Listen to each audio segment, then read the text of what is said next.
नमस्कार साथियों। तो आज है 22 जून 2025। कल 23 जून मंडे से एक नया ट्रेडिंग वीक शुरू होने जा रहा है। जैसे कि लास्ट वीक हमने देखा, बीच में भले ही थोड़ा सा वीकनेसेस था, बट लास्ट ट्रेडिंग सेशन पे बाजार में बहुत बढ़िया रिकवर किया, जहां पे निफ्टी 50 एक साथ तीन क्रूशियल रेजिस्टेंस को ब्रेक किया। एक तो 24,800, दूसरा 25,000 और तीसरा 25,100 को ब्रेक करते हुए क्लोजिंग दिया 25,112 पॉइंट पे, लगभग 1.29% गेनिंग के साथ। तो दोस्तों, बात करेंगे इस वीडियो में शेयर मार्केट से रिलेटेड बहुत सारे इंपॉर्टेंट लेटेस्ट अपडेट, कुछ ऐसे वाइटल की फैक्टर जो कि अपकमिंग वीक पे बाजार को ट्रिगर कर सकता है। वैसे में दोस्तों, अगर मैं आपसे पूछूं कि सर आपका ओपिनियन क्या है, मतलब जो भी सारे इंसिडेंट हो रहा है ना दुनिया में, आपको क्या लगता है कि कल से जब बाजार फिर से ओपन होगा किस तरफ जाएगा? क्या ऊपर की तरफ बढ़ेगा यानी 25,500 की तरफ बढ़ेगा, या फिर से नीचे की तरफ वही 24,500, वही सपोर्ट, वही कंसोलिडेशन, ऐसा ही होगा? जो भी आपका ओपिनियन है प्लीज शेयर कीजिए कमेंट करके कमेंट बॉक्स में। अच्छा, अब चलिए एक एक करके जो इंपॉर्टेंट की फैक्टर्स बाजार को ट्रिगर कर सकता है आपके साथ में शेयर करता हूं। आज की डेट में सबसे ज्यादा जो चर्चित विषय एकदम अर्ली मॉर्निंग से, वो दोस्तों इजराइल और ईरान कन्फ्लिक्ट। बिकॉज इस जंग में अभी तक तो इजराइल और ईरान के भीतर चल रहा था, अनऑफिशियली यूएस था, बट अभी यूएस ऑफिशियली आ चुका है। ओके, यहां पे देखिए, आई थिंक कि आप सभी को मालूम है, फिर भी मैं आपको थोड़ा सा आर्टिकल पढ़ के समझा देता हूं एकदम सरल भाषा में। देखिए, the Israel Iran conflict inter a dangerous, ये वर्ड मैं कहूंगा एकदम परफेक्ट है, ये वर्ड एकदम परफेक्ट है, a dangerous new phase with the US striking Iranian nuclear site and directly joining. पहले इनडायरेक्टली था, अभी डायरेक्टली इजराइल के साथ में ज्वाइन कर चुका है। The targeted location reportedly included highly, देखिए फोर्टिफाइड, एक हो गया आपका फोर्डो, दूसरा हो गया आपका नेटैन्स, और तीसरा हो गया आपका इसाफान, ऐसा कुछ नाम है वहां पे जो न्यूक्लियर साइट। और यहाँ पे जाके दोस्तों यूएस की जो B2 बॉम्बर, जो कि आज की डेट में माना जाता है कि सबसे ज्यादा लीथल, सबसे ज्यादा एक्सपेंसिव, और यूएस की जो डिफेंस की बैकबोन, वही B2 बॉम्बर से दोस्तों, जो बंकर बस्टर, आपको याद होगा आज से ठीक 2-3 दिन पहले ही मैं आपको एक अपडेट दिया था कि इसराइल ने बार बार मांग करा यूएस से कि बंकर बस्टर बॉम्ब को लाया जाए यहाँ पे, अदरवाइज ये जो अंदर, मतलब ये जो ग्राउंड में बंकर में छुपा, मतलब जो यहाँ पे कारोबार चल रहा है ईरान की, उसको डिस्ट्रॉय नहीं किया जाएगा। और फाइनली देखिए वो हो चुका है। यूएस की जो B2 बॉम्बर ने बंकर ब्रस्टर जो बॉम्ब है उसके थोड़ा बहुत हेवीवेट बॉम्ब है, बहुत हेवीवेट, ठीक है, उसके थ्रू ईरान की जो न्यूक्लियर साइड से ये तीनों जगह पे दोस्तों उसको कंप्लीटली डिस्ट्रॉय कर दिया। और साथ में ये भी कहा कि जो B2 बॉम्बर है वो वापिस आ भी चुका है safely. One of the most advance and iconic aircraft, जो अभी आपको मैं कहा था आज की डेट में सबसे ज्यादा लीथल, सबसे ज्यादा एक्सपेंसिव भी है in the world, and develop and build by Northrop Grumman. Okay, it is equipped carry massive bomb that expert say would be ideal to strike the sky. मतलब ये जो सब साइट्स है ना न्यूक्लियर साइट्स में, ideal bomber था यहाँ पे मारने के लिए। अच्छा खैर, ये अपडेट तो मैं आपको ऑलरेडी दे चुका हूँ आज सुबह इंस्टा स्टोरी में। अच्छा, उसके बाद क्या, उसके बाद देखिए, अब ये भी सही है कि ईरान की तरफ से कैसे रिटेलिएट किया जाएगा। Iran says it reserves all option after outrageous US strike launches fresh attack on Israel. But मेरे हिसाब से ना अभी ईरान को थोड़ा सा सोच समझ के स्टेप लेना चाहिए। आप पूछेंगे नहीं ऐसे क्यों, ईरान के ऊपर हमला हुआ है, ईरान को भी बदला लेना चाहिए। देखिए, बहुत बेसिक सी बात है, आप जिनके साथ लड़ने जा रहे हो उस हिसाब से टेक्नोलॉजी आपके पास नहीं है। भले ही बैलिस्टिक मिसाइल है, बट बैलिस्टिक मिसाइल कितना डिस्ट्रॉय करेगा? आपके जो न्यूक्लियर साइट्स है उसको खत्म कर रहा है एक एक करके। आज अगर ईरान ने इसकी काउंटर करते हुए इसराइल में, चलो ठीक है, तोड़फोड़ कर दिया, फिर से यूएस कोई स्टेप लेगा, फिर से आके वहां पे डिस्ट्रॉय करेगा, तो अल्टीमेटली यूएस का यहाँ पे कोई नुकसान नहीं हो रहा है। सिंपल बात, अब मान लीजिए कि ईरान क्या करेगा, ईरान तो डायरेक्टली यूएस में जाके कुछ कर नहीं सकता है ना। ईरान क्या करेगा, जो ईरान के आसपास में जैसे कि सऊदी में या आपके कतार में यूएस की जो बेस है, मिलिट्री बेस, उसको डिस्ट्रॉय कर देगा। सिर्फ इतना ही करेगा, तो इससे क्या होगा, यूएस का कोई उतना नुकसान नहीं होगा, भारी नुकसान नहीं होगा, बट अल्टीमेटली जो नुकसान होगा वो मिडिल ईस्टर्न कंट्रीज को ही होगा अल्टीमेटली, ठीक है। आई थिंक कि यहाँ पे भारत का जो स्टैंड पॉइंट है वो एकदम परफेक्ट है। और उसके बाद है कि भारत का स्टैंड पॉइंट आ चुका है, ये देखिए, ये आज शाम का अपडेट है 4 बजे के अराउंड, प्राइम मिनिस्टर मोदी की तरफ से भी देखिए यूएस की जो मतलब ईरान की जो प्रेसिडेंट है उनको सजेशन दिया है कि देखिए reiterated call for immediate D escalation.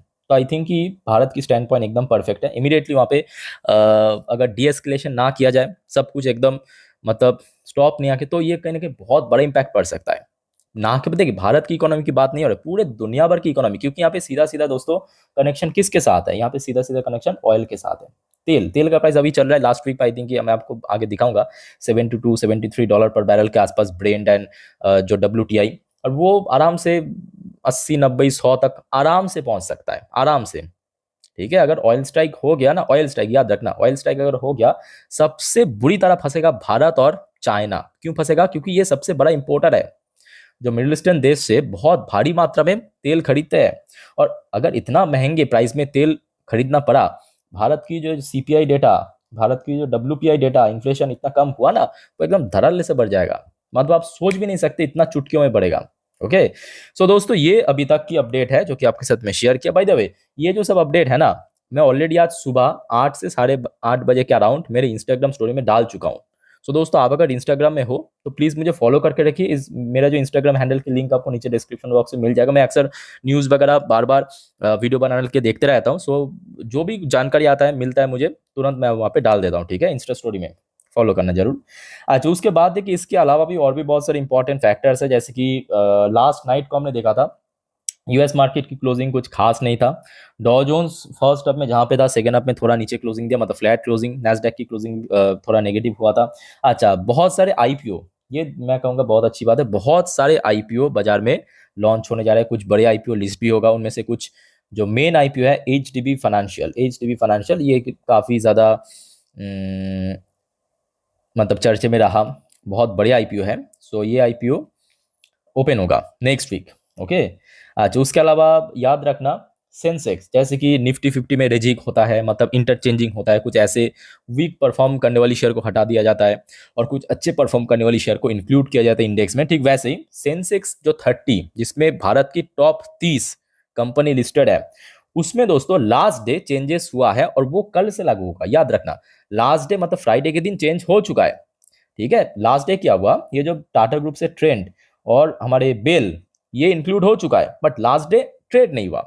लागू कब से होगा? कल से होगा। सो कल दोस्तों आपको बेल और ट्रेंड जो है वो BSE सेंसेक्स की 30 इंडेक्स में ट्रेडिंग देखने को मिलेगा। उसके अलावा नेस्ले इंडिया और इंडसइंड बैंक जो अभी तक था, उसको हटा दिया जाएगा। ये कल से लागू हो जाएगा। ठीक है, और मतलब आ तो चुका ही, देखिए रेजी का हो चुका है आपके 20 तारीख को ही, मतलब शुक्रवार को, बट कल से लागू होगा, याद रखना। अच्छा, इसके अलावा कॉर्पोरेट एक्शन, ये तो चलो ठीक है, वो डिविडेंड वगैरह। अच्छा, एफएसडीएस के एक्शन लास्ट डे बहुत बढ़िया था। देखिए डीआईएस तो नॉट आउट यहाँ पे बाई कर रहा है, ओवरऑल बात करें मंथली बाई हमें देखने को मिला, बट लास्ट डे डीआईएस ने थोड़ा बहुत सेल किया था 3049 करोड़ के आसपास, बट एफआईएस द्वारा एक बहुत हेवी बाइंग हमें देखने को मिला, ऑलमोस्ट 7940 करोड़ से ज्यादा। और ऐसे में जो ओवरऑल जून के फर्स्ट हफ्ते में हमने देखा था, जून के फर्स्ट हफ्ते तक जो एफआईएस की सेलिंग काफी ज्यादा हो रहा था, लास्ट वीक पे आप याद कीजिए, मंडे को छोड़ के Tuesday, Wednesday, Thursday, Friday, back to back 4 trading days पे खरीदारी करने के बाद, और स्पेशली फ्राइडे के दिन ऑलमोस्ट 8000 करोड़ के आसपास खरीदारी करने के बाद, जो ओवरऑल सेलिंग में काफी गिरावट हुआ।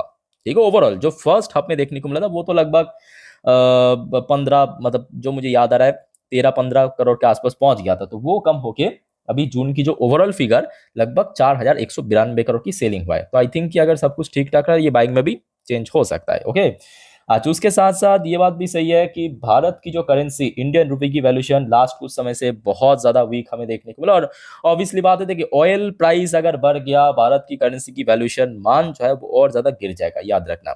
अच्छा, और भी कुछ इंपॉर्टेंट फैक्टर्स है, एक एक करके आपको मैं शेयर करता हूँ। जैसे कि लास्ट डे देखिए डॉ जोन्स की बात करें, फर्स्ट हाफ जितना बढ़िया था, सेकेंड हाफ थोड़ा सा नीचे क्लोजिंग दिया, मतलब फ्लैट में।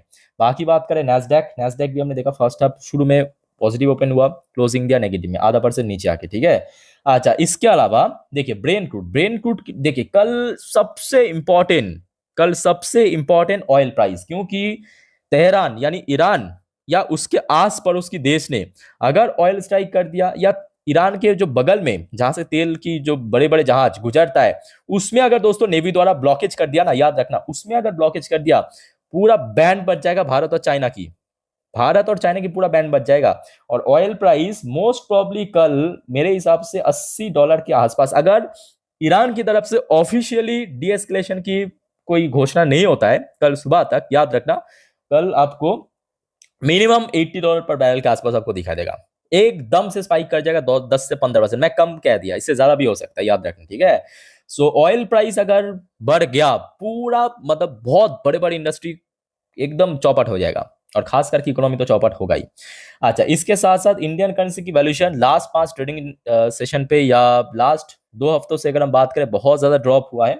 ऑयल प्राइस अगर एकदम से यहाँ पे बढ़ गया ना, आराम से जो लो टच किया था आपके वैल्यूएशन आपके इसी साल मार्च के महीने पे, आप देख सकते हो 88 पे, याद रखना 1 यूएसडी के अगेंस्ट में 88 पे पहुंच गया था मार्च पे, फरवरी मार्च के आसपास। उसके बाद थोड़ा थोड़ा करके वैल्यूएशन बढ़ा, प्राइस ड्रॉप हुआ बट वैल्यूएशन बढ़ा। सो कहीं ना कहीं जो अपने पुराने लो वैल्यूएशन पे फिर से हिट कर सकता है। ओके, अच्छा, इसके अलावा ओ हो अब क्योंकि देखिए यूएस ऑफिशियली ज्वाइन कर चुका है इसराइल को, ऑफिशियली इसराइल की साइड ले चुका है, और जिसके चलते आज इसराइल की मार्केट, आपको याद होगा TA-35 संडे से ओपन हो जाता है, वहां का मार्केट रविवार से लेके बृहस्पतिवार ये 5 ट्रेडिंग डेज ओपन रहता है, ठीक है। सो TA-35 आज ऑल टाइम हिट टच किया, 4% ऊपर जाकर, आप यकीन नहीं मानेंगे, अभी देखिए इसराइल में लोकल टाइम 2.41 मतलब 2:41, अभी आपको कहां पे दिख रहा है 1.15% ऊपर। तो शुरू में ये लगभग 3.5 से 4% ऊपर हिट किया था, ऑल टाइम हाई को हिट किया, ठीक है। और दूसरी तरफ TA-125 को आप देख लीजिए, जस्ट अ मिनट, ये देखिए TA-125 की पोजीशन 1.29% ऊपर, बिकॉज यूएस ऑफिशियली ज्वाइन कर चुका है। ओके, तो दोस्तों ये कुछ इंपॉर्टेंट टॉपिक जो कि आपके साथ में शेयर किया। चलिए आगे बढ़ते हैं, नेक्स्ट और भी कुछ इंपॉर्टेंट टॉपिक है, कुछ important economical data actually next week पे आउट होगा। चलिए एक एक करके आपके साथ में शेयर करता हूं, याद रखना। पर उसके पहले दोस्तों आप सभी को रिक्वेस्ट करूंगा, अगर आपको वीडियो अभी तक अच्छा लगा, इन्फॉर्मेटिव लगा, प्लीज वीडियो को लाइक करना, और प्लीज दोस्तों इस चैनल को सब्सक्राइब करके जरूर रखना for more update. Okay, next video में भी और भी बहुत सारे अपडेट हम देंगे। By the way, back to the topic.